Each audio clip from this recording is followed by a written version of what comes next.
Vamos dar início, então, à sessão 5 do evento. Estamos com um pequeno atraso aí, o YouTube não colaborou, tivemos várias interrupções, mas seguimos em frente e ressaltando mais uma vez, se alguém perdeu uma parte do evento, ele vai ficar gravado e vai estar disponível no YouTube e no Jornal da USP imediatamente na sequência do término aqui. Então, passo a palavra agora para a professora Maria Dolores Montoya Dias. Ela é professora titular do Departamento de Economia da FEA USP, vai falar sobre os custos da vacina e da pandemia.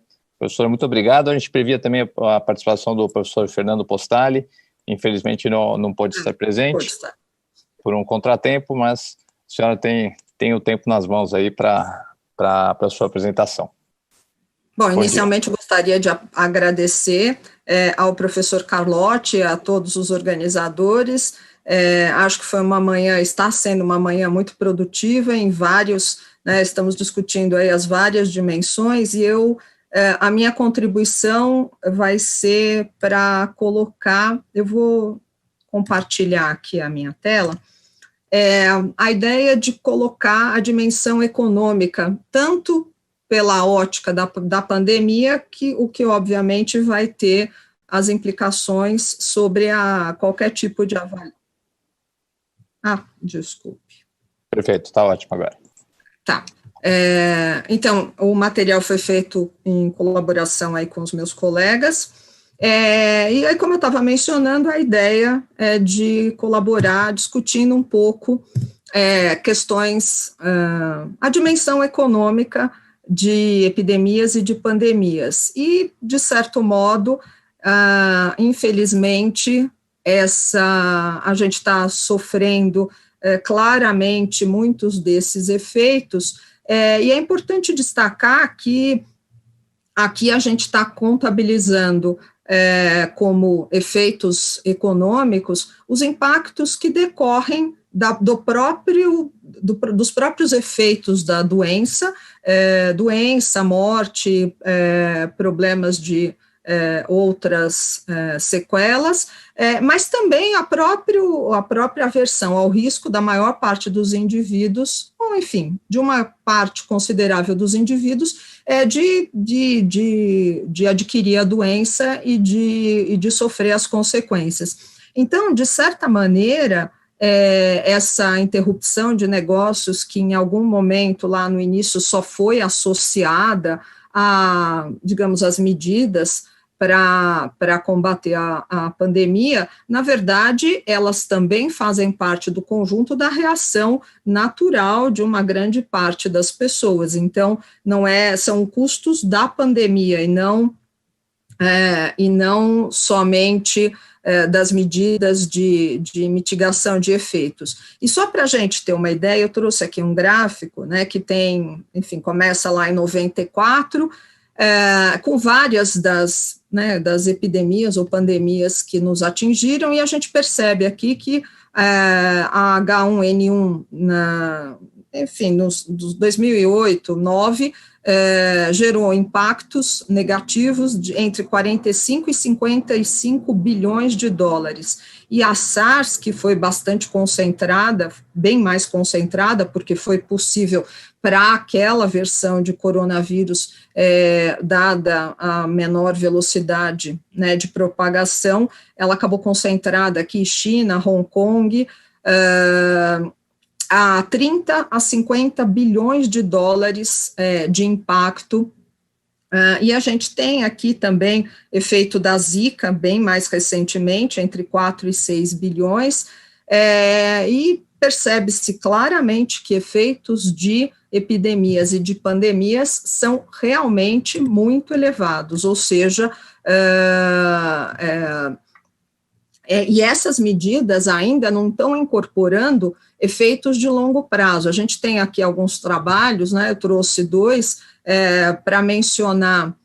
Ele saiu esse ano, mas o foco era a pandemia de influenza em São Paulo, e o que eles mostraram? Que 20 anos depois, você encontra efeitos ainda sobre, por exemplo, internações, encontra efeitos sobre taxas de escolaridade, ou seja, taxas de alfabetização e mesmo sobre produtividade. É claro que a análise foi feita dentro do contexto, digamos, da estrutura econômica da ocasião, mas o ponto é, pandemias geram efeitos de longo prazo, eles não estão circunscritos apenas a esses efeitos de curto prazo que a gente, né, enfim, que eu acabei de mencionar. E esse trabalho, esse é sobre Covid, e o que ele... e o foco aqui, a preocupação, é o que vai acontecer, ou seja, uma estimativa de efeitos do fechamento das escolas, e notem, aqui eles estavam fazendo avaliações para 4 meses de fechamento de escola, sem alteração de qualidade, turno, enfim. Então, o ponto aqui é que há um efeito de longo prazo sobre a produtividade das pessoas e sobre, e obviamente, sobre a economia como um todo. Então, no caso brasileiro aqui, a gente teve também, quer dizer, uma parte desses efeitos tem também a ver com algumas das medidas adotadas. Então, é importante ter uma dimensão de efeitos associados a essas medidas de combate à pandemia. Então, a gente tem aí umas categorias nas quais a gente pode enquadrar essas medidas, que são de combate propriamente à pandemia, então tem a ver com recursos que são alocados na construção de hospitais de campanha, leitos, aquisição de respiradores, etc., da proteção econômica às pessoas, que essencialmente consistiu do auxílio emergencial, e aqui o objetivo desse guarda-chuva de medidas aí, no caso da proteção econômica, é garantir um nível de subsistência para a população, especialmente a mais carente. Houve também medidas de proteção ao emprego, né, aos vínculos empregatícios, e as medidas de crédito para garantir sobrevivência das empresas. Então, coletando aqui dados gerais do Tesouro Nacional, a gente observa que, atualmente, o nível de gasto nessas 4 categorias está se aproximando dos 500 bilhões de reais. De longe, aqui, o maior deles é o auxílio emergencial, que até novembro estava um pouco maior, de 200 bilhões. Mas a gente tem vários, né, enfim, por exemplo, de combate à pandemia, elas estão enquadradas aqui no, um dos itens, no enfrentamento da emergência de saúde pública, ou seja, a gente vê aqui claramente que os montantes gastos são muito grandes, ou seja, não são medidas, né, que foram bastante, enfim, envolveram um montante de recursos, estão envolvendo ainda um montante considerável de recursos. Então, aí, como eu mencionei, auxílio emergencial 230 bilhões até novembro, e ele vai prosseguir. Em relação ao auxílio, ao auxílio emergencial, eu utilizei aqui microdados da PNAD Covid, para ter um pouco uma ideia, né, sobre alguns comentários, né, enfim, algumas avaliações sobre a forma como o programa acabou sendo montado. Então, essencialmente, são R$600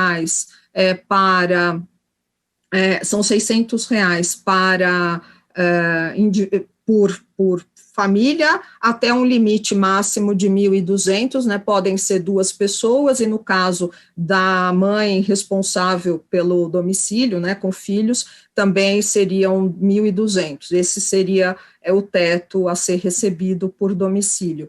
Então, analisando até agosto, na verdade, a PNAD Covid aqui, acho que os dados se referem a julho, mas a distribuição era que, em média, a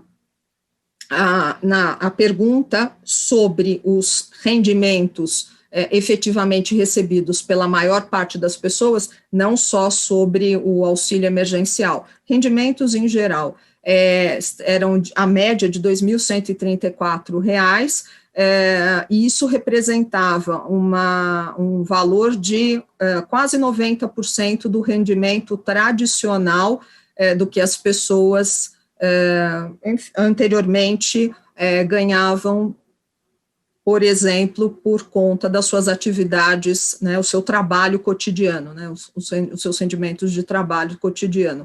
Então, a gente percebe aqui que também, de imediato, a Covid teve um efeito grande sobre o rendimento da população, que foi sendo recuperado um pouco ao longo dos meses, na medida em que a gente observou um padrão já primeiro, as medidas de relaxamento das atividades, para as atividades econômicas, e também a questão da própria diminuição, mesmo que mantida em patamares, digamos, bem mais elevados do que internacionalmente, mas um certo controle da pandemia. Então, além disso, né, o resultado que a gente também observa é que para os domicílios de baixa renda, o auxílio emergencial, na verdade, acabou correspondendo a um incremento na renda, porque ele foi dimensionado para ser concedido para os beneficiários do Bolsa Família, mas em valores mais elevados do que aqueles que estavam sendo pagos. Então, é um pouco para entender que também programas precisam ser bem planejados e bem avaliados para poder garantir a sua permanência no futuro. Então, continuando aqui, a gente agora vai entrar em custos. Eu não vou falar especificamente de aspectos ligados ao desenvolvimento de custos das vacinas para a Covid, porque ainda a gente não tem não tem tantos detalhes, mas para dar um pouco a dimensão que, de certo modo, já foi um pouco antecipada aí por alguns dos colegas que trataram, né, que falaram anteriormente, e, enfim. Essencialmente, é preciso entender também que vacinas pertencem a um mercado, onde a gente vai ter a oferta das vacinas, vai ter a demanda pelas vacinas, né, compostas por esses grupos que eu coloquei, mas é um mercado que também possui características adicionais que o distinguem e que tornam bastante complexo o entendimento, inclusive sobre definições de preços, o que obviamente vai ter impactos na dimensão custo de programas de vacinação. Então, a gente tem essas 3 características, ou seja, a incerteza, as pessoas não sabem exatamente quais vão ser os resultados das vacinas, enfim, quanto à segurança, por exemplo, seria uma dimensão. Externalidades se referem, né, a presença de externalidades se referem à presença de efeitos sobre terceiros que não estão diretamente envolvidos aqui. Então, tipicamente, a gente está claramente falando de que a vacina, quanto maior o percentual da população vacinado, mais protegido você vai ter, inclusive pessoas que não podem se vacinar. Então, agora a gente tem, né, eu vi que no chat tinha algumas questões sobre vacinação de grávidas, vacinação de crianças. Então, ainda não há garantia, a gente não tem estudos, sim, aí me corrijam se isso já está evoluindo, porque é algo que está evoluindo rapidamente, mas a gente ainda não tem orientação concreta sobre a segurança para alguns desses grupos. Eles estão desenvolvendo os estudos, mas externalidades, a presença de externalidades, ou seja, o fato de ter um percentual grande da população imune, ou seja, da gente atingir imunidade coletiva, é o típico exemplo de presenças de externalidades. Você vai ter a proteção para pessoas que não estão diretamente envolvidas, e o caso da informação assimétrica é o fato, na externalidade também a gente tem a negativa, o fato de que algumas pessoas mesmo contaminadas, não consideram que devam ficar confinadas. Então, também negativamente afetando a vida de terceiros que não participam da decisão do indivíduo. E, por último, informação assimétrica, que é o fato das pessoas não poderem avaliar perfeitamente os efeitos, o resultado da vacina. Se eu não me engano, acho que foi o professor Esper ou o professor Calil que colocou os investimentos, né, e as etapas para o desenvolvimento de vacinas. Eu trouxe esse quadro aqui desse trabalho, que é de 2018, um pouco para ir mostrando que a gente está falando de dimensões grandes também, de recursos que precisam ser envolvidos, principalmente quando a gente observa, eu vou pegar aqui o caso do ebola, então 37 vacinas, né, em estudos pré-clínico, isso caiu para 4 da fase 1 e para 1 na fase 2. Só para entender a dificuldade, e a gente está observando um momento bastante especial, claro, né, como os meus colegas que me antecederam já mencionaram, o fato de já não estar partindo de um conhecimento, do zero, em termos de tecnologia, de desenvolvimento de vacinas, mas a gente tem várias que são bem-sucedidas, que estão sendo bem-sucedidas em fase 2 e as perspectivas são muito boas também para a fase 3. Mas a gente tem aqui, né, valores bastante elevados em termos dos investimentos necessários para desenvolvimento de uma vacina. E o que é importante também, o que esse quadro aqui ilustra? A necessidade de ter um investimento permanente no desenvolvimento de tecnologias de vacinação,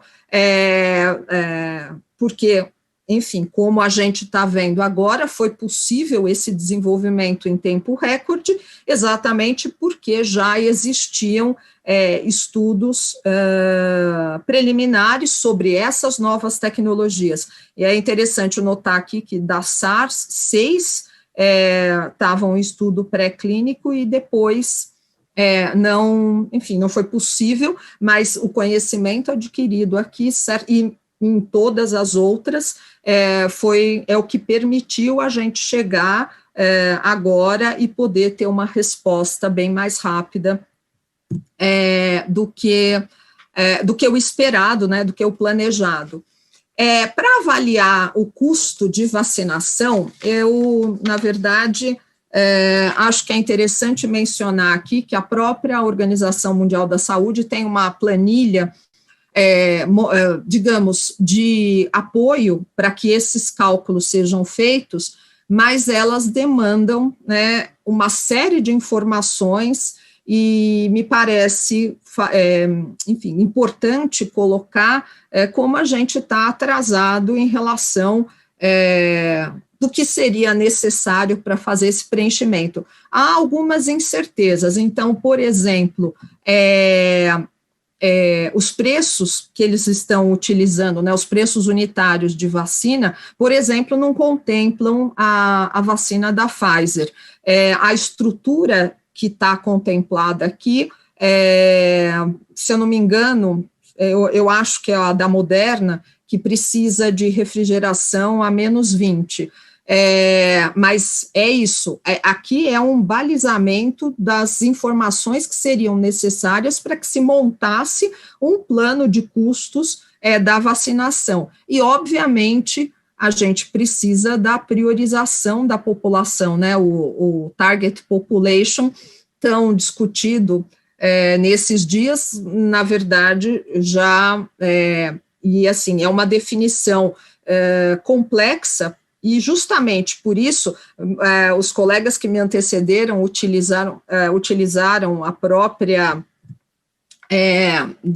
o próprio plano, né, do governo federal, enfim, apresentado pelo governo federal, né, com todo o questionamento. A gente optou, só para ter uma ideia, né, de diferenças, porque é muito importante ter clareza, e isso vai, esqueci uma questão aqui, é importante ter clareza quais vão ser as etapas, quem vai ser vacinado, porque, por exemplo, dentre os custos centrais, tem que ser planejado recurso para grandes campanhas de esclarecimento da população, de divulgação da importância da vacinação para cada grupo e em cada momento específico, porque a gente vai ter que lidar nesse contexto com pessoas que fazem parte dos grupos prioritários, mas vão recusar as vacinas, e pessoas que não fazem parte dos grupos prioritários, que querem tomar a vacina, mas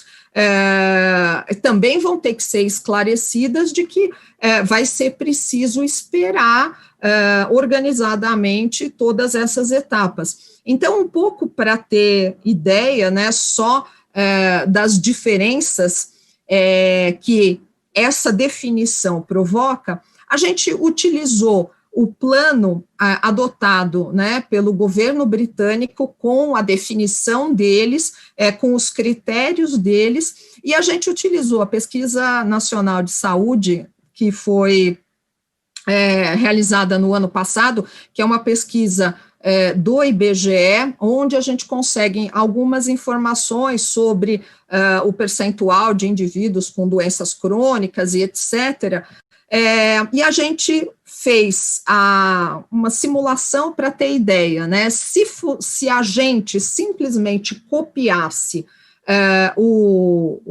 priorização dada adotada pelo governo britânico, o que aconteceria? Então, né, tem as várias categorias e a gente chegaria aqui a 110 milhões de pessoas. É claríssimo que a gente não vai conseguir, numa primeira etapa, vacinar 110 milhões de pessoas. Mas é uma discussão que precisa ser feita pela sociedade de modo organizado, como vai ser feita essa definição, essa divisão em períodos. Então, me parece estarmos, enfim, o que já foi dito, né, pelos vários colegas, mas muito atrasados em relação a essa, né, enfim, a essa discussão. Aqui eu coloquei algo que os colegas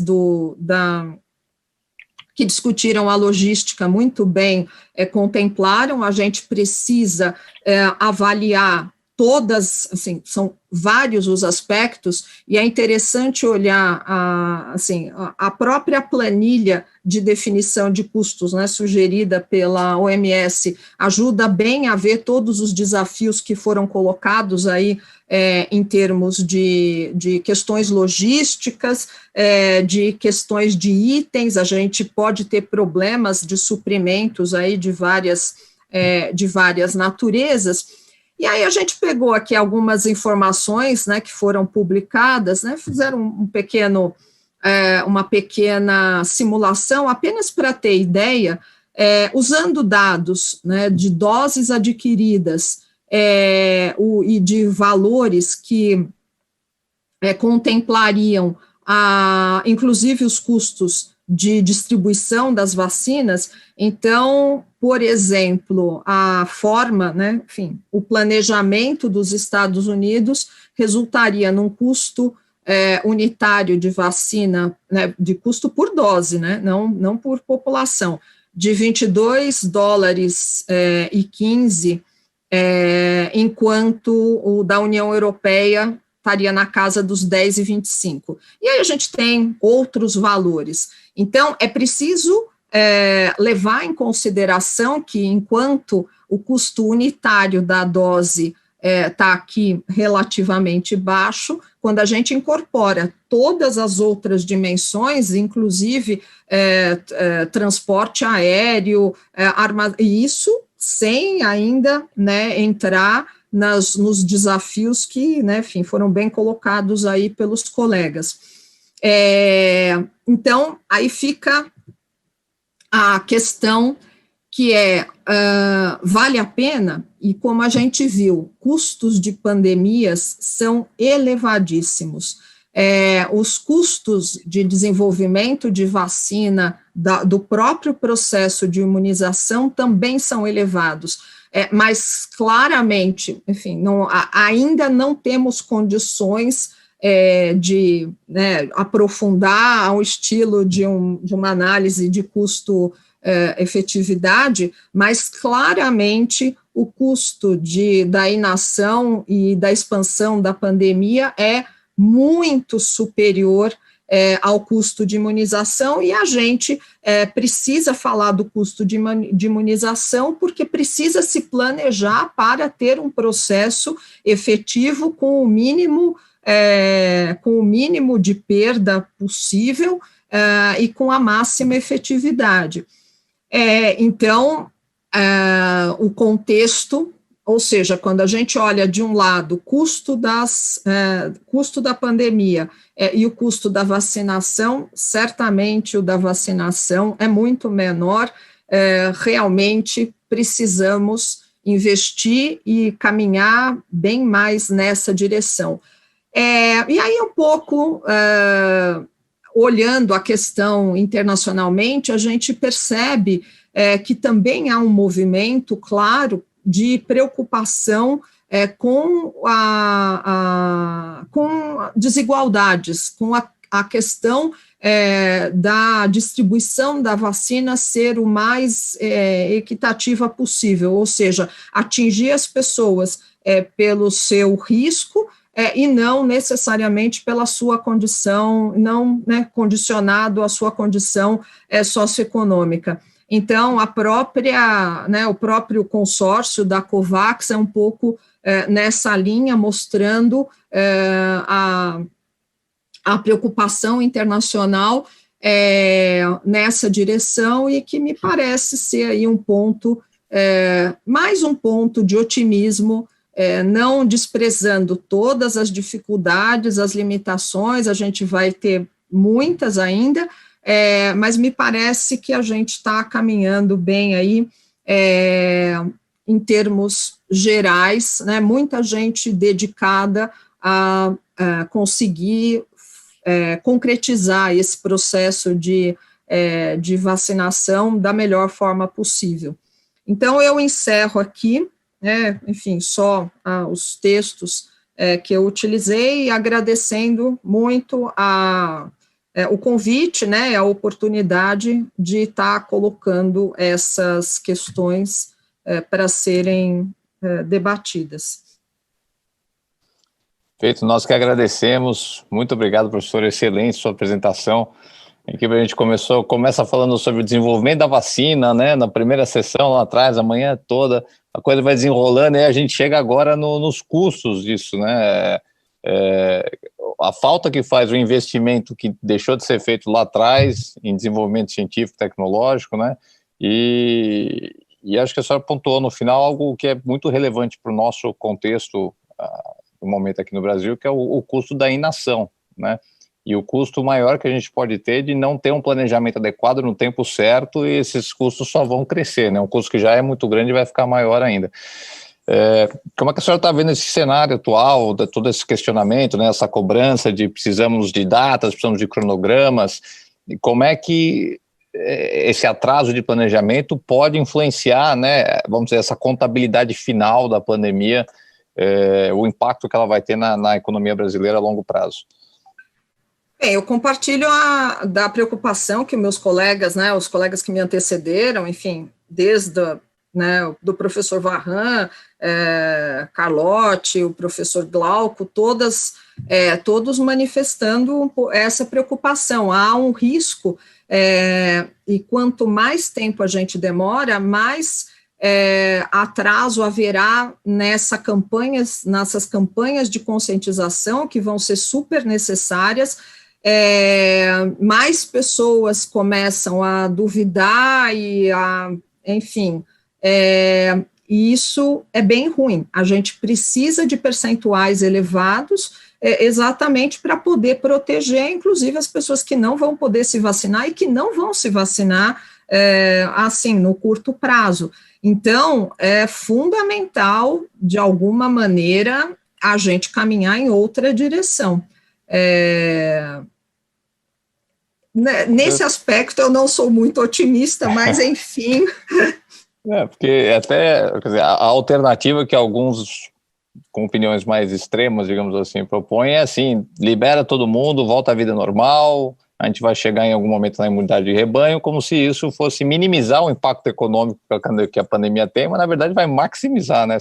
Sim, as evidências todas são de que países que controlaram a epidemia têm impactos econômicos muito menores.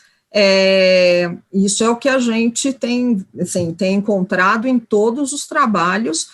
O controle da pandemia gera perdas menores. O descontrole prolonga os efeitos, prolonga impactos negativos. Porque não assim, as pessoas não respondem só a estar aberto ou estar fechado. O fato de você estar lá cotidianamente lidando com doença, com, enfim, mortes, tudo isso também gera impactos negativos. As atividades, essas pessoas desenvolviam atividades econômicas, elas estavam trabalhando, são perdas enormes, isso considerando somente essa questão econômica, né, que algumas pessoas estão defendendo, mas a gente tem a questão, tem ainda todo o lado humano, são famílias, são amigos, tudo isso é ruim. A gente precisa controlar a pandemia. Quanto mais a gente investir em controlar essa pandemia, menor vai ser o custo final, né? Professora, muitíssimo obrigado pela sua participação. Eu que agradeço.